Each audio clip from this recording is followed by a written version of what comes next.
रिसेप्शनने meeting सुरू असताना urgent call म्हणून मेघाला फोन लाईन ट्रान्सफर केली. Reception. Megha ma'am, this is urgent call for you.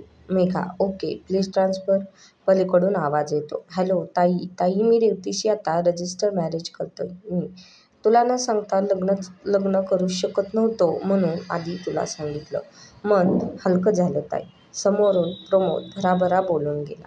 तिने फक्त ओके म्हणून फोन ठेवून दिला. मेघा एक पॅशनेट इंटिरियर डिझायनर. या कामाची तिला प्रचंड आवड. प्रत्येक घर ती फार आपुलकीने सजवायची. जीव ओतून घराला घरपण द्यायची. डोळ्यांचे पारणे फेडणारे डिझाईन तयार करायची. मेघा आज खूप बिझी होती. आज फायनल डिझाईन क्लायंटला सादर करायचं होतं तिला. आणि ते क्लायंटला नक्की पसंत पडणार याची खात्री होती तिला. तिचं कामच तसं होतं की क्लायंटला नेमकं काय हवं हे तिला कळलं की बस काम फत्ते. पण प्रमोदचा फोन आल्यापासून थोडी अस्वस्थ झाली होती. पण तरीही क्लायंटला तिने व्यवस्थित सादरीकरण केलं आणि ॲज युज्युअल क्लायंट खुश झाले. मेघाने बाकी डिटेल्स आपल्या असिस्टंटला सादर करायला सांगितले आणि ती थेट बघून निघून आली. प्रमोद मेघाचा लहान भाऊ. आई वडील कार अपघातात मृत्यू झाल्यानंतर हे दोघेच एकमेकांचा आधार होते. मेरिटवर अभ्यास करून आज प्रमोद मोठ्या पदावर कार्यरत आहे. कॉलेजमध्ये त्याला रेवती भेटली आणि तिथूनच ते एकमेकांच्या प्रेमात पडले. मेघाला त्याने रेवतीवर असलेल्या प्रेमाबद्दल सांगितले होते. मेघालाही रेवती पसंत होती. पण हे असं अचानक रजिस्टर मॅरेज? डोकं भणभणायला लागलं विचार करून. तिने कॉफी बनवली आणि मस्त सोफ्यावर बसून एक घोट घेत मन शांत करत होती. इतक्यात दारावरची बेल वाजली.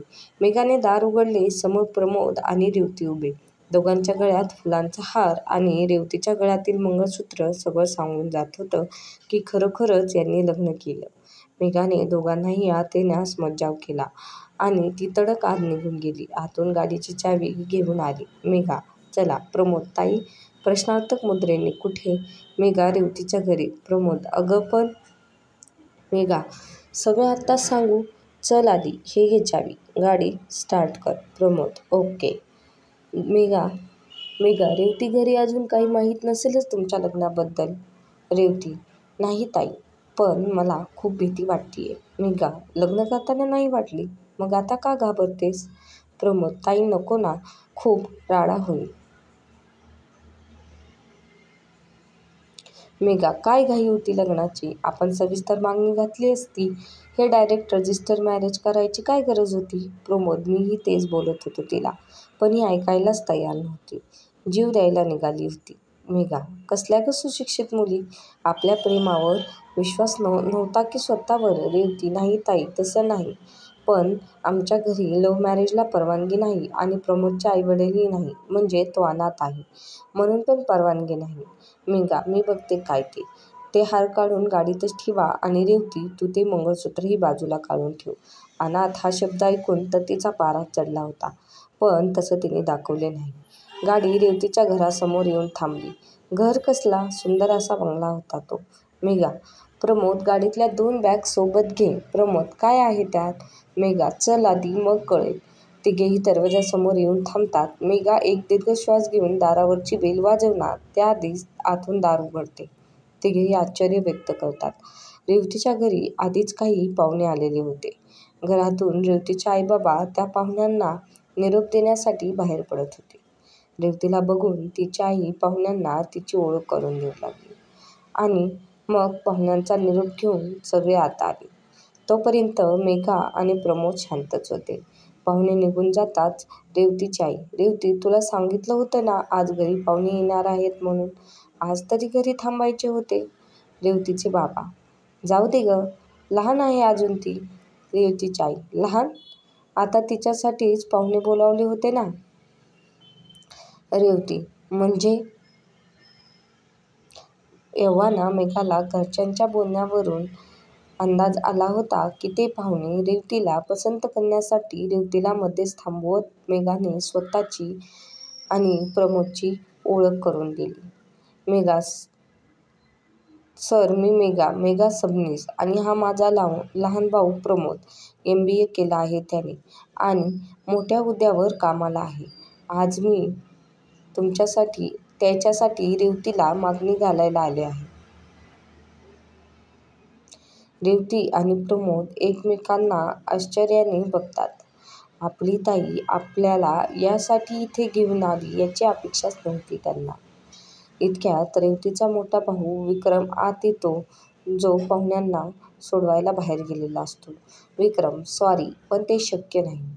रिवूचं लग्न आम्ही आत्ताच माझ्या मित्रासोबत पक्कं केलं आहे, सो तुम्ही निघालात तरी चालेल. मेघा शांतपणे रेवतीच्या बाबांना, सर, रेवती आणि प्रमोद एकमेकांना पसंत करतात. प्रेम आहे त्यांचं एकमेकांवर.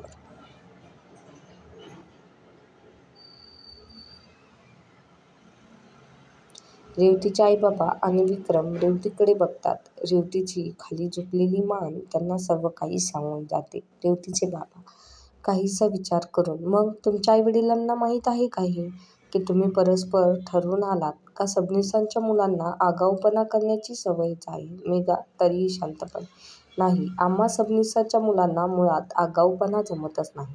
आमचे आईबाबा नाही, म्हणून मी प्रमोदची मोठी बहीण या नात्याने माझं हे कर्तव्य समजून इथे आली आहे. रेवतीचे बाबा, आय एम सॉरी, वाईट वाटले ऐकून की तुमच्यावर आईबाबांचं छत्र नाही. ते असते तर एक वेळ आम्ही विचार केला असता, पण आता हे लग्न शक्य नाही. मेघा, अहो पण का? हल्ली आईबाबा स्वतः एकटा राहणारा मुलगा शोधतात आपल्या मुलीला सासू सासरे यांचा त्रास नको म्हणून. मग काय हरकत आहे? रेवतीची आई, मुलांना वेगळं केलं की ते आपलीच मनमानी करतात. घर संसार याचं त्यांना काहीही पडलेलं नसतं. घरात मोठी माणसे असली की दोघातले वाद विकोपाला जात नाही. त्यांची चूक दुसऱ्यांना वेळी चुमगली की संसाराचा गाडा सुरळीत पार पडतो. ते उमगण्यासाठीच घरी मोठी माणसे हवीच. विक्रम, अशी मुलं प्रेम तर करतात, पण फॅमिली बॉन्डिंग काय असते हे न कळल्यानं नातं टिकू शकत नाही. मेघा विक्रमचं बोलणं मध्येच थांबवत, एक minute mister whatever your name, family bonding आम्हाला चांगलीच कळते. 15 वर्षे झाली आई-बाबा कार अपघातात जाऊन. आमचा प्रमोद फक्त 10 वर्षाचा होता. तेव्हापासून आम्हीच एकमेकांचा आधार आहोत. लग्न न जमवण्यासाठी कोणतीही क्षुल्लक कारणं देऊ नका. प्रमोद, ताई, आपण निघूया इथून. अजून अपमान नको आणि स्पष्टीकरण तर त्याहूनही नको. मुळात रेवती या सगळ्यात काहीही बोलत नाही याचा राग प्रमोदला येतो. प्रमोद मेघाचा हात धरून निघायला लागतो. मेघा तशीच मागे वळून, आमच्या आईवडिलांनी फार चांगले संस्कार आमच्यावर केलेत, म्हणून आम्ही इथे मागणी घालायला आलो. आणि आमची फॅमिली बॉन्डिंग इतकी चांगली आहे की रेवतीची रजिस्टर मॅरेज करताना माझ्या भावाने निदान एक फोन करून मला सांगितले तरी की ताई, मी रेवतीशी रजिस्टर मॅरेज करतोय. बट अनफॉर्च्युनेटली तुमच्यात ती बॉन्डिंग दिसत नाही. तुमची बहीण पळून जाऊन लग्न करते, इथेच तिचा तुमच्यावरचा विश्वास कळतो. रेवती आज माझ्या भावाची बायको आहे, पण तिने पळून लग्न केलं म्हणून तिच्या घराची बदनामी नको आणि आई-वडिलांपासून तिची ताटातूट नको म्हणून मी इथे आले होते. हे आमच्या आई-वडिलांचे संस्कारच आहेत, ज्यांनी मला आधी रेवतीच्या आणि तिच्या घरच्यांचा विचार करायला भाग पाडलं. येतो आम्ही. मेघा आणि प्रमोद निघून जातात. इथे रेवतीही रडत रडत रूममध्ये निघून जाते. रेवतीचे आई-बाबा स्वतःकडे हतबल होऊन बघत असतात. रेवतीची आई तिच्या रूममध्ये जाते. रेवती बेडवर पालथी पडून उशीला कवटाळून ढसाढसा रडत असते. आई तिच्या डोक्यावर हळूवार कुरवाळते. रेवती रागाने आईचा हात दोरडते. आई तिला समजवण्याच्या प्रयत्नात परत तिला हाक मारत कुरवाळते. तशी ती रागात उठून बसते. आई, शिखाच्या चुकीची शिक्षा मला का देण्यात येते? चुकीचं तर शिखा वागली होती, मनमानी पण तीच करत होती. अजूनही शिखामुळे बाकीच्यांना का गृहीत धरताय तुम्ही? आई तिला आपल्या जवळ घेते. रेवती परत आपल्या आईच्या कुशीत ढसाढसा रडायला लागते. इतक्यात विक्रम आत येतो. आई रेवतीला गप्प राहण्यास सांगते. रेव, आता तो विषय नको. विक्रम रेवतीच्या बाजूला येऊन बसतो. विक्रम, मी ऐकलंय सगळं. खरोखरच शिखामुळे आपण सगळ्यांनाच गृहीत धरायला लागलो. रेवती, भाई, मला तसं म्हणायचं नव्हतं. रेवतीची आई, विक्रम प्लीज. रेवला खरंच तसं म्हणायचं नव्हतं. रेवतीचे बाबाही तिथे येतात. रेवतीचे बाबा, विक्रम, मला तरी वाटतं प्रमोद आणि मेघा खरंच चांगली माणसं आहेत आणि आता या दोघांशी दोघांनी लग्न केलंच आहे, मग आता आपण उगाच विषय ताणायला नको. मेघा हुशार आहे आणि समजूतदारसुद्धा. आपली रेवू सुखी राहील. रोहनच्या बाबांशी मी बोलेन, समजावीन त्यांना. विक्रम: मी बोलतो रोहनशी. रेवती: भाई, आय एम सॉरी. विक्रम: ह्यात तुझी काहीच चूक नाही. आणि विक्रम निघून जातो. दुसऱ्या दिवशी नेहमीप्रमाणे प्रमोद ऑफिसला जायला निघतो. मेघा आपल्याच विचारात गुंग असते. प्रमोद तिच्याजवळ जातो. गुडघ्यावर बसून मेघाला समजावतो. प्रमोद: ताई, अगं कशाला वाईट वाटून घेतेस? होईल सगळं नीट. Megha: I am sorry. तुमचा संसार सुरू होण्यापूर्वीच मी माझ्यामुळे हे काय होऊन बसलं. प्रमोद: ताई, काहीही झालेलं नाही. तू रडणं थांबव आधी. मेघा: नाही बेटा, मला माझी जबाबदारी नीट पाळता आली नाही. मी परत त्यांच्या घरी जाऊन त्यांना समजावेन. हवं तर पाय धरेन मी त्यांचे. इतक्यात दारावर रेवती आणि तिचे आईवडील येतात. रेवतीचे बाबा: त्याची काही गरज नाहीये बेटा, आम्हाला माफ कर. पण तिसऱ्या एका व्यक्तीमुळे आम्ही तुम्हाला गृहीत धरायला नको होतं. आम्ही आत येऊ शकतो? मेघा आपले अश्रू पुसत: या ना सर, प्लीज बसा तुम्ही, मी पाणी आणते. आई: नको मेघा, राहू दे, तू बस आधी. मेघा: कालच्या प्रकाराबद्दल आम्ही तुम्हा दोघांची माफी मागतो. प्रमोद: अहो, माफी कशाला? कालचा विषय कालवरच सोडून देऊया. बाबा: मग लग्नाची तयारी करायला हवी. काय आहे की यांनी रजिस्टर केलं, पण आपल्यालाही आपल्या पद्धतीने होऊन जाऊन देत लग्न. मेघा: अगदी माझ्या मनातलं म्हणालात सर. रेवतीची आई: अगं सर, काय म्हणतेस? बाबा म्हण त्यांना आणि मला आई. मेघा खूप खुश होते. प्रमोद आणि रेवती दोघेही आनंदाने भरून जातात. पुढे सविस्तर चर्चा करण्यासाठी मेघा आणि प्रमोदला रात्रीच्या जेवणाचे निमंत्रण देऊन रेवती व तिचे आईवडील निघून जातात. Pramod: love U T. Thank you so much being a part of my life. आणि तो तिला घेऊन आनंदाने नाचायला लागतो. नंतर दोघेही आपापल्या कामाला निघून जातात. आज मेघाला एका क्लायंटच्या ऑफिसमध्ये मीटिंगला जायचे असते. असं तर त्या क्लायंटचे बरेचसे प्रोजेक्ट मेघाने पूर्ण केले होते, पण यावेळेस त्याच्या नवीन घराचं डिझाईन होतं, ज्यात त्याने स्वतःहून लक्ष घातलं होतं. आफ्टर ऑल, त्याला ते घर त्याच्या होणाऱ्या बायकोला गिफ्ट द्यायचं होतं. हा क्लायंट म्हणजे विक्रमचा मित्र रोहन देशमुख. मेघाला हे अजून तरी माहीत नसतं. आज पहिल्यांदाच दोघांची ओळख होणार असते. मेघा केबिनचं दार नॉक करून: may I come in? Rohan: ओहो miss Megha, please come in. मेघाला बघताच रोहन खुर्चीवरून उठून उभा राहतो. तिला एक क्षण पाहतच बसतो. हलका गुलाबी रंगाचा चुडीदार सूट, हातात त्याच कॉम्बिनेशनच्या बांगड्या, गळ्यात नाजूक सोन्याची चेन, मोकळे सोडलेले लांब केस, ओठांवर फिकट गुलाबी रंगाची लिपस्टिक आणि माथ्यावर मोतीची टिकली तिच्या सौंदर्यात अजूनच भर पाडत होती. Megha: hello mister Rohan. मी मेघा. आज पहिल्यांदाच आपली भेट होते. रोहन: इतके दिवस हा आयटम कोठे होता यार? अगदी हळू आवाजात. मेघा: एक्सक्यूज मी, काही म्हणालात? मेघाने त्याचं बोलणं बरोबर ऐकलं, पण इग्नोर करत ती कामाविषयी बोलू लागली. रोहन: काम तर होतच राहील. बाय द वे, आज संध्याकाळी बाहेर कॉफीसाठी भेटूया? मेघा जरा दचकून: आय एम सॉरी, बट मला काही कामं आहेत. तुम्ही हे डिझाईन फायनल करा ना. कॉफी काय होतच राहील. डिझाईन बघताना रोहनचं लक्ष डिझाईनवर कमी आणि मेघावर जास्त होतं. मेघाने ते बरोबर हेरलं. तिने लवकरात लवकर मीटिंग संपवली आणि तिथून बाहेर निघाली. ती जरा घाईतच निघाली आणि तिचा एकाला धक्का लागून पाय घसरला, पण समोरच्या व्यक्तीने प्रसंगावधान राखून तिला पकडले. दोघांचीही नजरभेट झाली आणि ती चमकून स्वतःला सावरत मागे झाली. तो विक्रम होता. ती फक्त थँक यू म्हणून निघून जाते आणि विक्रम रोहनच्या केबिनमध्ये जातो.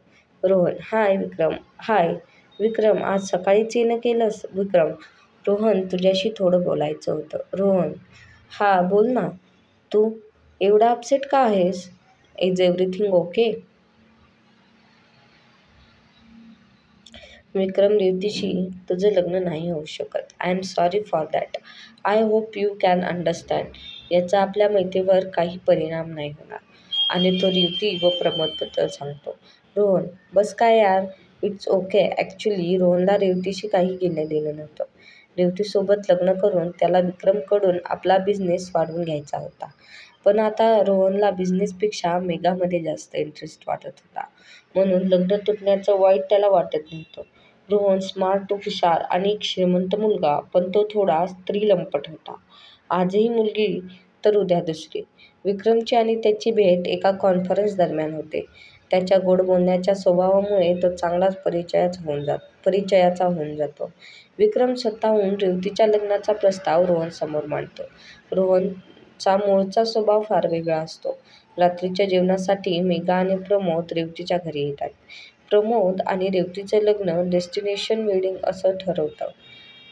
रेवतीचे बाबा लग्न गोव्याला त्यांच्या आजोळी करण्याचा प्रस्ताव मांडतात. 15 दिवसांनी साखरपुडा आणि 1 महिन्यानंतर लग्न असा मुहूर्त काढून सगळा कार्यक्रम ठरवतात. सगळे गप्पा मारत, हसत-खेळत जेवणाला सुरुवात करतात, पण विक्रम जेवणाला उपस्थित नसतो. मेघा त्याबद्दल बाबांना विचारते. इतक्यात विक्रम आणि रोहन येतात. रात्री घरी पाहुणे येणार असल्याचे विक्रमला माहीत असते, पण तो विसरतो. आणि रोहनचा राग गेला आहे हे बघण्यासाठी त्याला रात्रीच्या जेवणाचं आमंत्रण देत घरी घेऊन येतो. आई त्या दोघांना सुद्धा पान वाढते. मेघाला बघून रोहन मनातून भलताच खुश होतो. जेवताना त्याचं लक्ष फक्त मेघावर होतं. मेघानेही ते ओळखलं होतं. तिने लवकर जेवण आटपून प्रमोदला घेऊन सर्वांचा निरोप घेतला. आता प्रोजेक्टच्या बहाण्याने रोहन रोज मेघाशी जवळीक साधू लागला. मेघा वारंवार त्याला टाळत होती. लग्नाच्या शॉपिंगमध्ये पण तो येऊ लागला. मेघाला राग तर खूप आला होता, पण तो रेवतीच्या भावाचा मित्र आहे म्हणून ती काहीच बोलत नव्हती. रेवतीचा भाऊ शॉपिंगला नसला तरी रोहन आवर्जून हजर असायचा. असंच चालू असताना साखरपुड्याचा दिवस उजाडला. साखरपुड्यासाठी एक हॉल ठरवण्यात आला होता. मेघा आणि प्रमोद गाडीतून खाली उतरतात. विक्रम त्या स्वागताला उभा असतो. त्याची नजर मेघावर पडताच तो तिच्यात हरवून जातो. जांभूळ रंगाची पैठणी, अगदी चापून-चोपून नेसलेली, कानात सोन्याचे झुमके, गळ्यात सोन्याचा नाजूक हार, हातात कंगन आणि पफ काढून एका बाजूला मोकळेपट सोडलेले केस, माथ्यावर नाजूक चंद्रकोर, लाल रंगात भिजलेले नाजूक ओठ, यात बहर म्हणजे तिच्या गालावर पडणारी खळी. आज तिच्या रूपाने विक्रम पुरता घायाळ झाला होता. याआधी त्याने तिला असं कधी पाहिलं नव्हतं, कारण तो लग्नाच्या संवादात कधी नव्हताच. पण आज नव्याने त्याच्या मनाला पालवी फुटली. मेघा आणि प्रमोद आत प्रवेश करतात. हळूहळू लोकांची गर्दी वाढायला लागते. रेवतीचे आईवडील मेघाची पाहुण्यांना ओळख करून देत असतात. विक्रम तेथेच आसपास असतो. गर्दीतून चोर नजरेने मेघाला बघत असतो. काही वेळाने रेवती तयार होऊन येते. दोन्ही उत्सवमूर्ती स्टेजवर हजर असतात. साखरपुडा व्यवस्थित पार पडतो, अगदी पारंपरिक पद्धतीने. रेवती आणि प्रमोद एकमेकांना अंगठी घालतात. तसा वरून त्यांच्यावर गुलाबाच्या पाकळ्यांचा वर्षाव होतो. दोघेही खूप खुश असतात. पण हल्लीच्या मुलांची नाचगाण्याची हौस, मग काय. हॉलमध्ये मंद दिव्यांच्या रोषणाईत छान रोमँटिक गाणं वाजू लागते. प्रमोद आणि रेवती दोघेही हातात घेऊन कपल डान्स करू लागले. जब कोई बात बिगड़ जाए, जब कोई मुश्किल पड़ जाए, तुम देना साथ मेरा ओ हमनवाज, ना कोई है ना कोई था जिंदगी में तुम्हारे सिवा, तुम देना साथ मेरा ओ हमनवाज, तुम देना साथ मेरा. लांबूनच मेघा त्या दोघांना पाहत असते. त्या दोघांना असं खुश बघून आई-बाबाही सुखावतात. आता हळूहळू इतर बाकीचे पण जोडीने नाचायला येऊ लागले. इतका वेळ गैरहजर असलेला रोहन आत्ताच हॉलमध्ये आलाय. सर्वांना डान्स करताना बघून हाही मेघाला जबरदस्ती घेऊन गेला. अचानक साऊंडवाल्याने म्युझिक आणि तिथली रोषणाई बदलली. त्या डान्स फ्लोअरची थीम अजूनच रोमँटिक झाली. रोहनने आपला उजवा हात मेघाच्या कमरेत तर त्याच्या डाव्या हातात मेघाचा हात घेतला. तिला थोडं आपल्याजवळ खेचलं, ओढलं आणि गाण्याच्या तालावर तिच्या नजरेला नजर लावून नाचू लागला. आँखों की गुस्ताखियाँ माप हो, ओ आँखों की गुस्ताखियाँ माप हो। एक टुक तुम्हें देखती है जो बात कहना चाहे जुबान, तुमसे वो कहती है। आँखों की शर्म हया माप हो, तुम्हें देख के झुकती है। उठी आंखें जो बात ना कह सकी, झुकी आंखें वो कहती है. मेघाला हे अजिबात आवडत नाही, पण लोकांसमोर उगाच तमाशा नको आणि एवढा छान कार्यक्रम सुरू असताना गालबोट नको म्हणून तीही त्यासोबत नाचत होती. या सगळ्यात विक्रम तिलाच बघत होता. अधूनमधून तिनेही ते पाहिलं होतं. म्हणजे आंखों की गुस्ताखियाँ तिघांचीही सुरूच होती. साखरपुड्याचा सगळा कार्यक्रम व्यवस्थित पार पडला. लव्ह बर्ड्स म्हणजे प्रमोद आणि रेवती खूप खुश होते. दुसऱ्या दिवशी सकाळी मेघा रोहनच्या नवीन घरी जाते. आपल्या प्रोजेक्टची कामं कुठपर्यंत आली आहेत हे पाहायला. तिने बनवलेले डिझाईन हे प्रॉपर वर्क होतं की नाही याकडे ती जातीने लक्ष देते. काही वेळाने तिथे रोहन येतो. रोहन तिला मागून येऊन मिठी मारतो.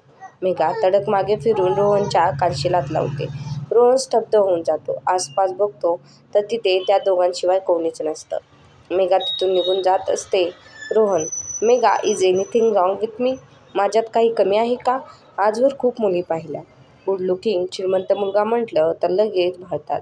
तू पहिली आहेस जी मला इग्नोर करतेस. मेघा, रोहन, मी एक साधी सरळ मुलगी आहे.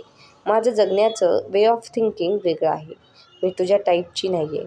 And you are not my first choice. हृदयातून जी भावना एका जोडीदारासाठी येते ती तुझ्यासाठी नाही आहे. So please stay off it. Rohan, all right. कमीत कमी माझी चांगली मैत्रीण तर बनशील. यार, मी मित्र म्हणून एवढा वाईट नाही आहे. तुझं स्ट्रेट फॉरवर्ड उत्तर मला आवडलं. मेघा, काहीशी असो. ओके. रोहन, चला मग घराचं काम कुठपर्यंत आलं ते दाखवा. दोघेही हसून पुढच्या कामाला सुरुवात करतात. रेवतीच्या घरी लग्नाची तयारी जोरदार सुरू आहे. 2 दिवसांनी गोव्याला जायचं आहे. त्याचीच तयारी सुरू आहे. आई, विक्रम, अरे तू दियाला फोन केलास का? पोहोचली का ती गोव्याला? विक्रम, आई कशाला काळजी करतेस? पोहोचेल ती. वेडिंग प्लॅनर आहे ती. तिला तिच्या जबाबदारीची जाणीव आहे. आई, धांदरट आहे नुसती. पण तुम्हाला तीच हवी होती. बाबा, अगं तुझ्या भावाचीच मुलगी ना ती. आपल्या विक्रमसाठी तिचंच नाव सुचवत होतीस तू. आई, हो, पण त्यांना करिअर महत्त्वाचं होतं तेव्हा. काय दिवे लावले वेडिंग प्लॅनर बनून. 10 पैकी 4च लग्न नीट पार पाडले. विक्रम, अगं पण उरलेल्या 6 मधली 2 लग्न कॅन्सल झाली. त्यात तिचा काय दोष? आणि बाकी 4चे नवरा नवरी पळून गेले. आई, हिनेच पळून लावलं. बाबा, अगं उलट हिने 2 प्रेम करणाऱ्यांना एकत्र आणले. सगळे हसतात. आई, हो हो, देऊ तो फोन ठेव आता. तयारी कर. सगळे 2 दिवसांनी गोव्याला येऊन पोचले. संध्याकाळी मेघा आणि प्रमोदसुद्धा तिथे पोहोचले. संध्याकाळच्या मावळतीला तांबडा शुभ्र आकाश न्हाऊन निघाला होता. तांबूस चांदण्या प्रकाशात खळखळणारा समुद्राच्या लाटा मन प्रसन्न करत होत्या. गार वाऱ्याची झुळूक अंग मोहरत होती. आणि अशा निसर्गरम्य ठिकाणी रेवतीच्या बाबांचं आजोळ होतं. रेवती आणि प्रमोदचं वेडिंग डेस्टिनेशन. रेवती मेघाला त्यांची खोली दाखवायला घेऊन जाते. बाबा दियाला मेघाची ओळख करून देण्यासाठी घेऊन येतात. मेघाला बघताच दिया जोरात ओरडते. आनंदाने नाचून, oh my God, Megha. Megha, Diya आश्चर्याने, what a pleasant surprise. Diya, uncle, Megha माझी कॉलेज फ्रेंड आहे. आई, त्याचवेळी मेघाला जेवण्यासाठी बोलवायला येतात. दिया, तुझं कॉलेज तर पुण्यात होतं. मेघा, आई, आम्ही स्पेशल कोर्स दरम्यान एकत्र होतो. आई, चला सगळे जेवायला. काय आमची वेडिंग प्लॅनर? सगळीकडे मलाच लक्ष द्यावे लागत आहे. दिया आणि बाबा एकमेकांना बघून हसतात. सगळे जेवणाच्या पंक्तीत बसतात आणि थोड्याफार गप्पा पण जमतात. दिया, तू आणि वेडिंग प्लॅनर? फायनली तुला तुझा गोल मिळाला तर. दिया, या तू जरा तो पापड दे ना. आईचे लक्ष दुसरीकडे केंद्रित करत मेघा, जेवणानंतर रात्री तयार राहा. मेघा गोंधळून, कशाला? आणि तू इतक्या हळू का बोलतेस? आई, मी सांगते ना, ती इतक्या हळू का बोलतेय. दियाचा प्लान ओळखून, अगं ही भटकी तुलाही भटकायला घेऊन जाणार. काय ग, बरोबर ना? दिया, यू आर द बेस्ट आत्तू. तूच मला बरोबर ओळखते. थोडीशी चिडवत आपल्या हाताला मिठी मारते. आई, चल आता, मस्का नको मारूस. लवकर जा आणि लवकर या. मेघा, एवढ्या रात्री कुठे जायचं? दिया, नाईट लाईट्स बघायला. फुल एक्सायटेड. गोव्यात आल्यावर जर त्याची नाईट लाईफ नाही बघितली तर गोवा पाहिलाच नाही असं होईल. बाबा, ही काय तुम्हाला सोडायची नाही. जा पोरांनो, फिरून या. नंतर लग्नाची तयारी सुरू झाली की वेळ नाही मिळणार. रेवती, ये हुई ना बात. आय लव्ह यू दिया. तू खरी मैफिलची जान आहेस. रोहन नुकताच येतो. एक जान इधर भी है. बाबा, अरे रोहन्या, तू कुठे राहिला होतास? दिया, हे कोण ध्यान म्हणायचं? विक्रम फ्रेंड आहे माझा. रोहन नाव आहे त्याचं. Rohan, hi Megha. Hello everyone.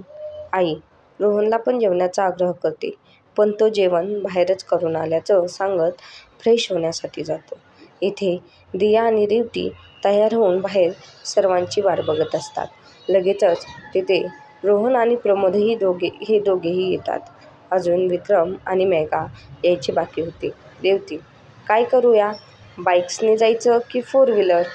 Pramod, ladies first. तुम्ही सांगाल तसं. रोहनही हो मध्ये हो करतो. इतक्यात समोरून मेघा आणि विक्रम येतात. मेघाने छान गडद निळ्या रंगाचा वनपीस घातला होता आणि विक्रम जीन्स टी शर्ट आणि ब्राऊन लेदरचा जॅकेट. विक्रमही दिसायला एकदम हँडसम, अगदी सिनेमातल्या हिरोसारखा. दिया हळूच रेवतीच्या कानात कुजबुजते. जोडी छान वाटते नाही? रेवती, तू प्लीज आता यांच्या बाबतीत नको ना सुरू करू. बाई, माहीत आहे ना तुला. सोड तू, चल आता. रोहन, मी ड्राईव्ह करतो. Come on, let's go. Diya, let's rock. You. सगळ्यात पुढच्या सीटवर विक्रम आणि रोहन, मागे दिया आणि मेघा. रेवती आणि प्रमोद बाईकने निघतात. सगळे एका ओपन पब जवळ येतात. आत एंट्री करताच आपल्याला थिरकायला लावणारं म्युझिक, वेगळ्याच विश्वात नेणारी रोषणाई होती. डान्स फ्लोअरवर पण वेगळीच अशी ढिंच्याक रोषणाई बदलत होती. सगळेच मस्त एन्जॉय करत होते. बीचवर टेंट रिझर्व करून सगळे तिथे बसले. रोहन आणि दियाने मस्त सर्वांसाठी काजू, भेळ, प्रॉन्स फ्राय आणि 6 बिअर ऑर्डर केल्या आणि मग ते दोघेही जागेवर येऊन बसले. दिया, प्रमोद आणि रेवती, आज की पार्टी तुम्हारे नाम. सगळे टाळ्या वाजवून आनंद व्यक्त करतात. प्रमोद, थँक्स दिया. इतक्यात स्टार्टर्स अँड ड्रिंक्स टेबलवर हजर होतात. सगळे गप्पा मारत ड्रिंक्सची मजा घेत होते. दिया, मेघा, आज सब माफ है. मेघा, ए प्लीज हां, no hard drinks. Revati, only 1 time दी. रोहन, प्रमोद तू तरी सांग. Pramod, no comment please. मला यात नका पाडू. विक्रम उठून जातो. रोहन, आता ह्याला काय झालं? विक्रमला जाताना पाहून. दिया, ओनली 1 सिप मेघा. नाही आवडली तर नको घेऊ, बट ट्राय न करता नाही नको बोलू. गोवा आहे हो, तो लेट्स एन्जॉय. सगळेच आग्रह करायला लागतात. तसं मेघा ओके म्हणून 2 घोट पिते, पण ते काही तिला जमत नाही. मेघा, विचित्र तोंड करत, किती बेकार आहे. सगळी तोंडाची चव बिघडवली आणि मेघा फ्रेश होण्यासाठी निघून जाते. मेघा जातच असते. इतक्यात समोरून येणाऱ्या एका मध्यधुंद व्यक्तीचा धक्का वेटरला लागतो आणि त्याच्या हातातील ड्रिंक्सची प्लेट मेघावर पडणार त्याच क्षणाला विक्रम तिला तिच्या हाताला धरून बाजूला ओढतो. मेघा स्वतःला सावरते. विक्रम, आर यू ओके? मेघा, या, आय एम फाईन. 2 मिनिटे कोणीच कोणाशी बोलत नव्हतं. विक्रम, निघूया? सगळे वाट बघत असतील. मेघा, हलकेच मान डोलवत. विक्रम, मेघा, हे तुझ्यासाठी. दुसऱ्या हातात असलेलं सॉफ्ट ड्रिंक पुढे करत. It's just soft drink, no alcohol.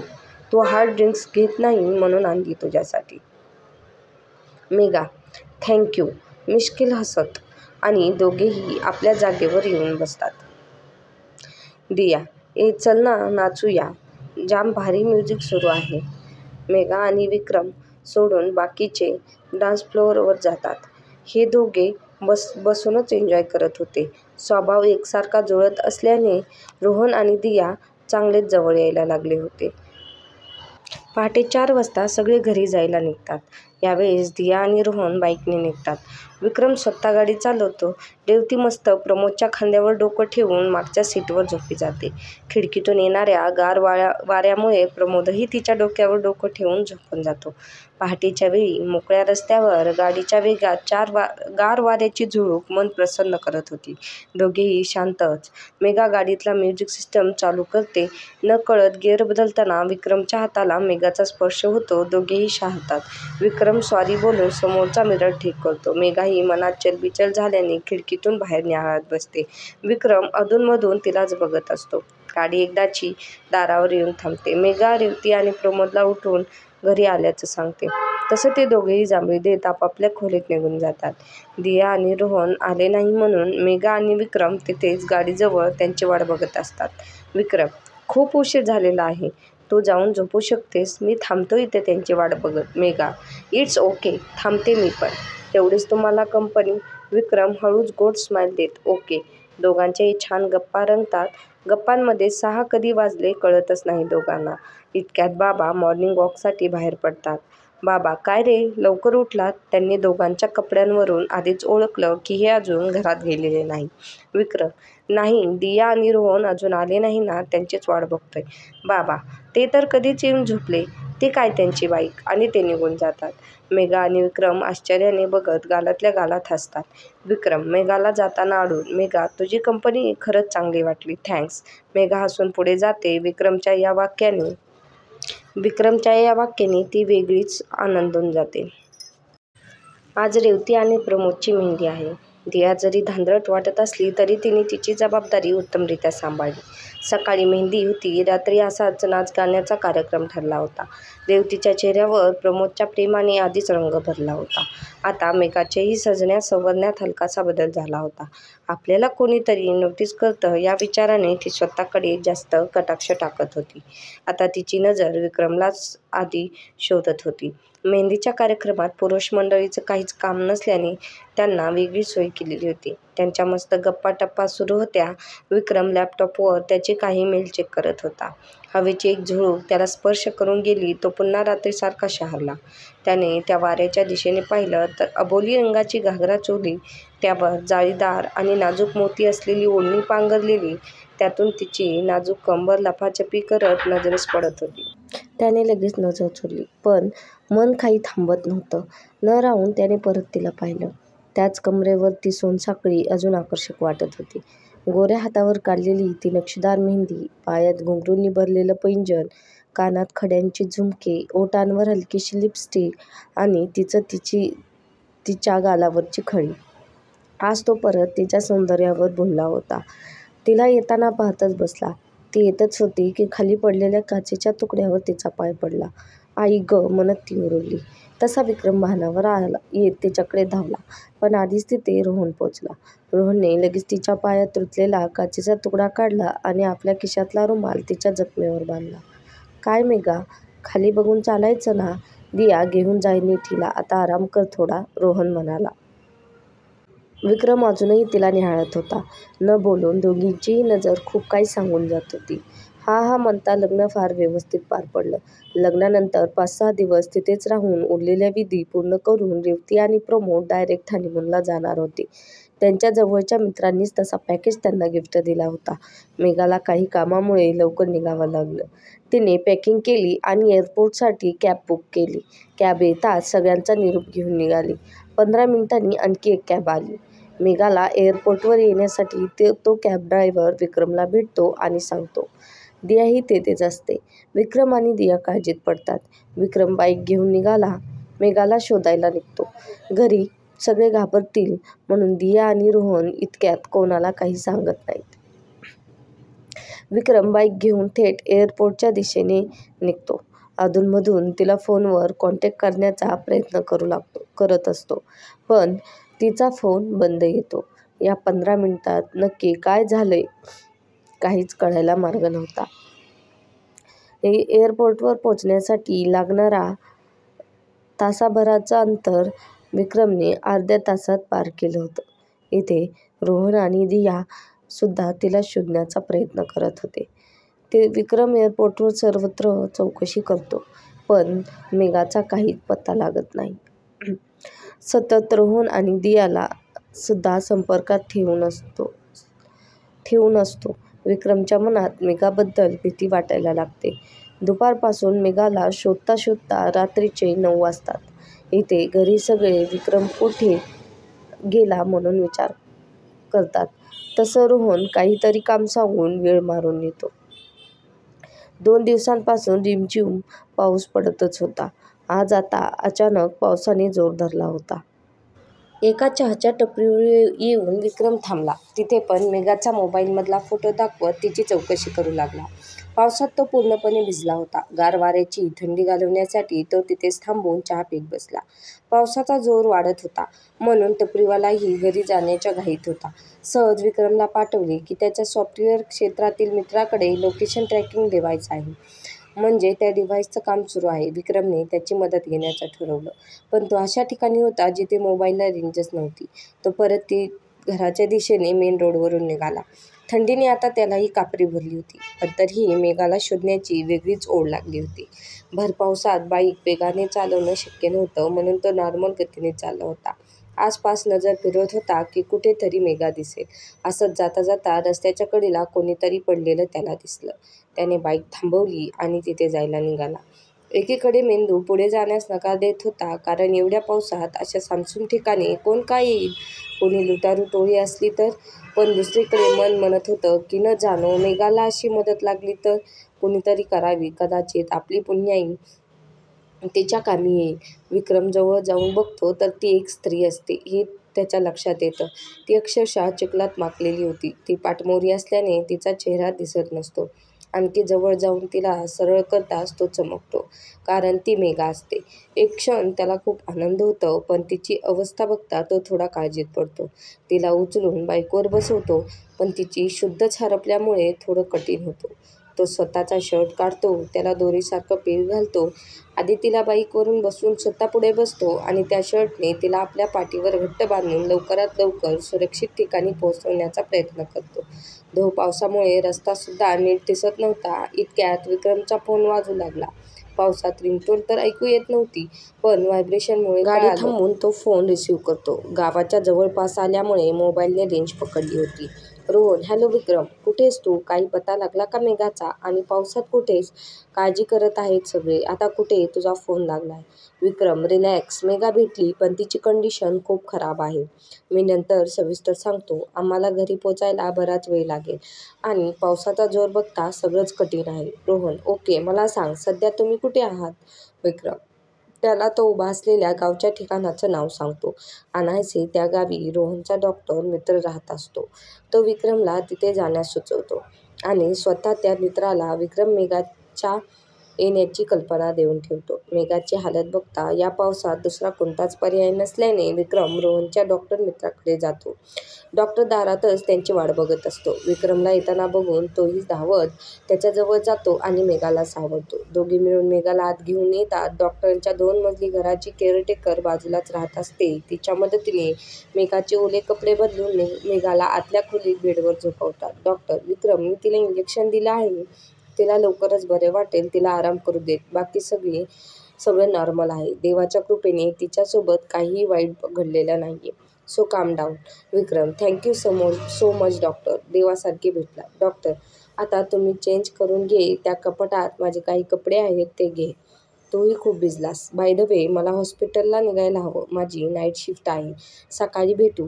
एवढं बोलून डॉक्टर निघून जातो. विक्रम कपडे बदलून येतो आणि मेघाचा हात हातात घेऊन तिचा निर्गत चेहरा निहाळत तिथंच तिच्या उशाजवळ बसतो. शरीर थकल्यामुळे त्यालाही झोप लागते. तो तिथेच मेघाचा हात हातात घेऊन बसल्या बसल्या झोपून जातो. इथे राहून रोहन दियाला मेघा सापडल्याचं सांगतो. घरी सगळे काळजीत पडतील म्हणून ते दोघे घरी काहीच सांगत नाही. मेघा आणि विक्रम घरी आल्यावर सगळं खरं सांगायचं असं ते दोघे ठरवतात. सकाळी विक्रमला जाग येते तेव्हा अजूनही अंधार पडलेला असतो. तो घड्याळात पाहतो तर 8 वाजलेले असतात. तो खिडकी उघडून बघतो तर सर्वत्र पावसामुळे अंधार पडलेला असतो. बाहेर अजूनही धो-धो पाऊस पडत असल्याने सगळीकडे पाणी भरलेलं असतं. विक्रम मागे वळून बघतो तर मेघा अजूनही झोपेत असते. तो तिलाच एकटक निहाळत असतो. इतक्यात मेघाला जाग येते. आसपास नजर फिरवते तर सगळंच अनोळखी असतं. विक्रम तिच्या जवळ जाऊन बसतो. त्याला बघताच तिचा जीव भांड्यात पडतो. विक्रम, कशी आहेस मेघा? तुला बरं वाटतंय ना? तशी मेघा विक्रमच्या गळ्यात पडून रडायला लागते. तिच्या मिठीत येताच विक्रमलाही वाटलं की आपण आलिंगन द्यावं, पण त्याने फक्त तिच्या डोक्यावरून प्रेमाने हात फिरवला. विक्रम, मेघा शांत हो. मी आहे ना इथे. प्लीज काम डाऊन. तिच्या डोक्यावरून हळूवार कुरवाळत. मेघा अजूनही प्रचंड घाबरलेली विक्रमच्या मिठीत रडतच होती. धन्यवाद.